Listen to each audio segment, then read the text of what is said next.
नमस्कार, कृषि helpline channel में आज हम बड़े ही महत्वपूर्ण विषय पे बात करने जा रहे हैं। तो वो है मैस्टाइसिस। डेयरी फार्मिंग में मैस्टाइसिस काफ़ी नुकसान करता है और आज हमारे साथ बात करेंगे डॉक्टर प्रशांत सिंह जो शीतल फीड से टेक्निकल मैनेजर हैं। डॉक्टर साहब, आपका बहुत बहुत स्वागत है हमारे चैनल पर। Thank you sir. हमारे व्यूअर्स को ये बताइए कि मैस्टाइसिस बेसिकली प्रॉब्लम क्या है? मैस्टाइटिस एक्चुअली इन्फ्लेमेशन है अडर का, थनों में सूजन आ जाती है, इन्फेक्शन हो जाता है, वो चीज़ है।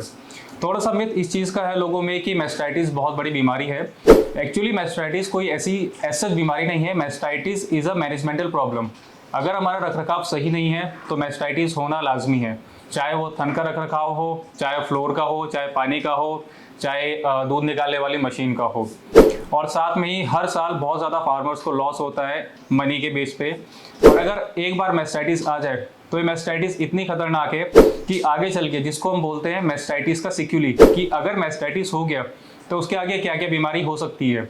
मैं आपको एग्जाम्पल के तौर पर बताता हूँ। मैस्टाइटिस अगर हो गया तो उसके बाद ट्यूबरक्लोसिस, जिसको टीबी बोलते हैं, वो भी हो सकता है।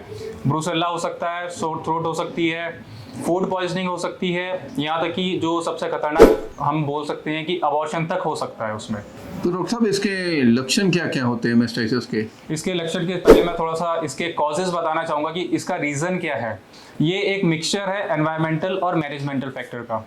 अगर थोड़ा सा इन्फेक्शियस एजेंट की बात करें तो मेजॉरिटी जो इन्फेक्शन होता है वो होता है असेंडिंग इन्फेक्शन। उदाहरण के तौर पर जब हम दूध निकालते हैं तो पशु का तन कम से कम 30 से 40 मिनट तक खुला रहता है, तो उसको उस टाइम पर इन्फेक्शन के ज़्यादा आसार नज़र आते हैं अगर उस टाइम सही इलाज नहीं किया गया। जैसे बहुत से लोग, अगर किसी से पूछा जाए कि दूध निकालने से पहले कितने लोग थन धोते हैं, तो ऑलमोस्ट 100% सब लोग थन धोते हैं, उसके बाद दूध निकालते हैं। लेकिन अगर हम पूछेंगे कि दूध निकालने के बाद कितने लोग थन धोते हैं, अगर हम 100 लोगों से पूछेंगे तो उसकी परसेंटेज बहुत कम होगी। उसका कारण ये है कि प्रैक्टिकल रीज़न ये है, फार्मर के पास बहुत सारे एनिमल्स है, सबका दूध निकालना है, लिमिटेड टाइम है। वो थन नहीं धोते, अगर एक भी बूंद थन पर लगी रह जाती है दूध की, तो वो बहुत जल्दी इन्फेक्शन कॉज करती है, जिसको असेंडिंग इन्फेक्शन बोलते हैं। दूसरा है, अगर बैक्टीरिया की बात करें तो स्टेफाइलोकोकस है, स्ट्रेप्टोकोकस है, ई कोलाई है। वायरस की बात करें काउपॉक्स है, एफएमडी है। फंगस की बात करें एस्परजिलस है, कैंडिडा है, माइकोप्लाज्मा है। उसके साथ साथ कुछ और भी कारण हैं, जैसे प्रीडिस्पोजिंग फैक्टर्स होते हैं। फॉर एग्जांपल, अगर किसी के थन में कुछ चोट लगी हुई है या अडर में सूजन है। एक सबसे बड़ी बात, जो मैस्टाइटिस होता है ज़्यादातर ये सबसे ज़्यादा दूध देने वाले के लिए होता है।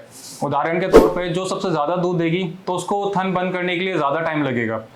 दूसरा, अगर हम प्रॉपर मिल्किंग नहीं करेंगे, मान लीजिए कि आपका पशु 20 लीटर दूध देता है और हर दिन आप 20 लीटर निकालते हैं, किसी दिन आपने 15 निकाला या 10 निकाला या 18 ही निकाला, तो उसमें 2 लीटर रह जाता है, तो वो भी एक कारण होता है। तीसरा, अगर इम्प्रॉपर मिल्किंग टेक्निक है, फॉर एग्जाम्पल हम लोग दूध ऐसे करके निकालते हैं, बहुत से लोग इस तरीके से निकालते हैं, तो कहीं ना कहीं ये चीज़ और ये चीज़ बिल्कुल सही रहती है। अगर इस तरीके से निकालेंगे तो वो इम्प्रॉपर टेक्निक में आएगा, तो वो भी प्रॉब्लम कर सकता है। रफ फ्लोर है, नीचे गंदगी है, पेशाब है, गोबर पड़ा हुआ है, उसकी साफ सफाई नहीं है, वो एक कारण है। अनहाइजीनिक कंडीशंस है, अगर प्रॉपर फ्लोरिंग नहीं है, मिट्टी के फ्लोर हैं, टिक्स वगैरह लग रहा है, तो वो भी एक कारण हो जाता है कि मैस्टाइटिस आ सकता है फार्म पर। तो डॉक्टर साहब, एक बताइए कि कितने किस्म का होता है मैस्टाइसिस? मैस्टाइटिस अभी तो आजकल चल रही है क्लिनिकल, सब क्लिनिकल मैस्टाइटिस होता है, बट ये वेरी करता है। नॉर्मली 4 तरीके का होता है: पर एक्यूट, एक्यूट, क्रॉनिक, सब एक्यूट, और सबके लक्षण अलग अलग होते हैं। जैसे अगर हम बात करें पर एक्यूट का, ये वो वाला मैस्टाइटिस होता है जो 48 से 72 घंटे में अपने सिम्टम्स दिखाता है। जैसे पशु को बहुत तेज बुखार आएगा, 106 से 160 डिग्री, पशु डल डिप्रेशन वाली कंडीशन में आ जाएगा, ऐसा लगेगा कि जैसे पशु के अंदर एनर्जी नहीं है बिल्कुल भी। उसका पल्स और रेस्पिरेशन नॉर्मल से ज़्यादा चलने लगेगा। रिकम्बेंसी वाली पोजीशन आ जाती है, जिसको हम देखते हैं कि पशु काफ़ी देर से बैठा हुआ है, ठीक से खा नहीं रहा है, उसके जो थन है उसमें सूजन आ जाएगी, अगर हम हाथ लगाएंगे तो लालपन जिसको बोलते हैं, साथ में उसका साइज बड़ा होने शुरू हो जाएगा।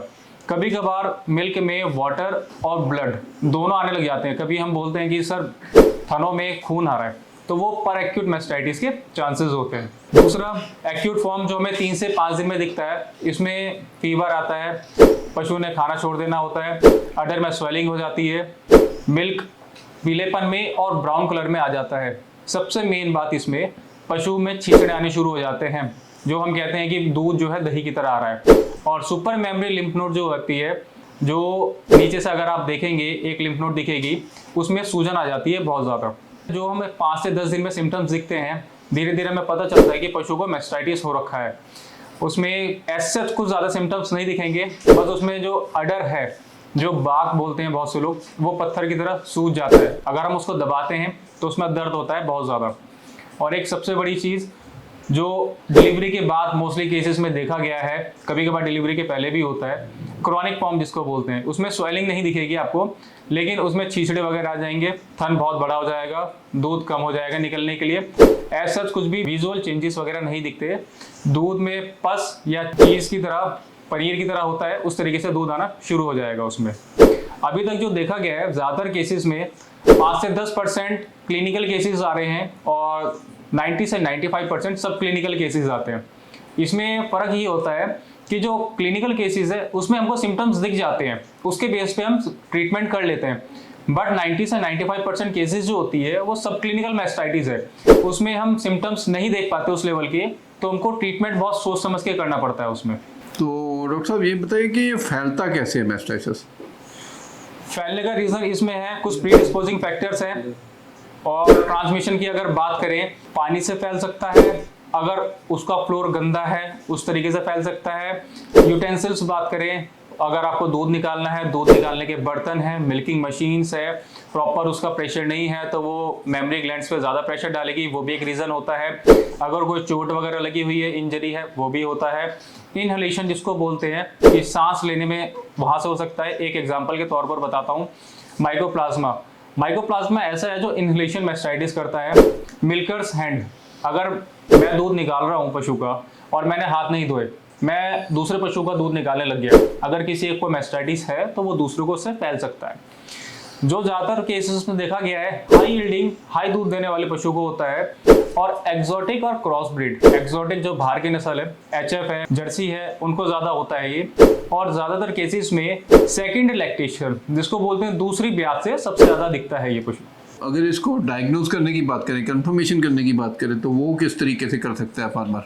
डायग्नोसिस क्यों ज़रूरी है? क्योंकि अगर हम प्रॉपर डायग्नोज नहीं कर पाएंगे तो उसके बेस पे हम ट्रीटमेंट नहीं कर पाएंगे। अगर प्रॉपर ट्रीटमेंट नहीं करेंगे तो फिर वो चीज़ें दोबारा से रिपीट होती है। क्योंकि कुछ दिनों पहले मैं एक फार्मर के पास गया, उन्होंने बोला सर मेरे कुछ एनिमल्स को मैस्टाइटिस हुआ, मैंने ट्रीटमेंट किया, सही हो गया, उसके बाद 2 महीने बाद दोबारा रिपीट हो गया। तो कहीं ना कहीं जो हम मेडिसिन दे रहे हैं वो कुछ हद तक ट्रीटमेंट तो करती हैं, बट क्या होता है कि मेमोरी ग्लैंड्स में कुछ रेजिस्टेंस पैदा हो जाता है, जिसकी वजह से वो नेक्स्ट टाइम अगर इन्फेक्शन है तो वो हैवी इन्फेक्शन के साथ आता है और वो मैस्टाइटिस करता है। फिजिकल एग्जामिनेशन डायग्नोसिस में करना है तो हम अडर का साइज देखेंगे, शेप देखेंगे, कंसिस्टेंसी देखेंगे, बड़ा है, छोटा है, कितने टाइम तक बड़ा छोटा हो रहा है, वो चीज़ देखेंगे। मिल्क का पीएच देखेंगे।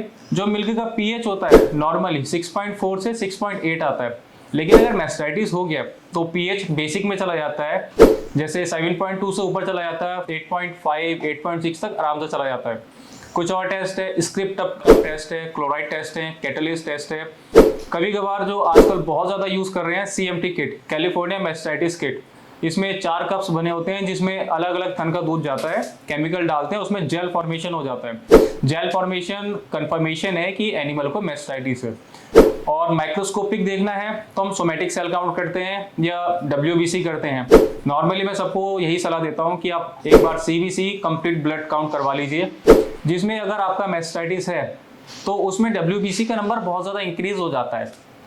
फॉर एग्जाम्पल अगर नॉर्मली बात करें तो मिल्क में 5 लाख के आसपास होता है, लेकिन अगर सब क्लिनिकल मैस्टाइटिस है 5 to 8 लाख, और अगर क्लिनिकल मैस्टाइटिस है तो 8 लाख से हो जाता है। इस चीज़ से हमें ये पता चलता है कि हमें ट्रीटमेंट किस चीज़ का करना है। अगर बाई चांस मान लीजिए हमने प्रॉपर ट्रीटमेंट नहीं करा या हमें डायग्नोस नहीं करा ठीक से कि सब क्लिनिकल है, तो हम गलत ट्रीटमेंट कर सके, उसको टेम्परेरी रोक सकते हैं, लेकिन हम उसको परमानेंट इलाज नहीं कर सकते।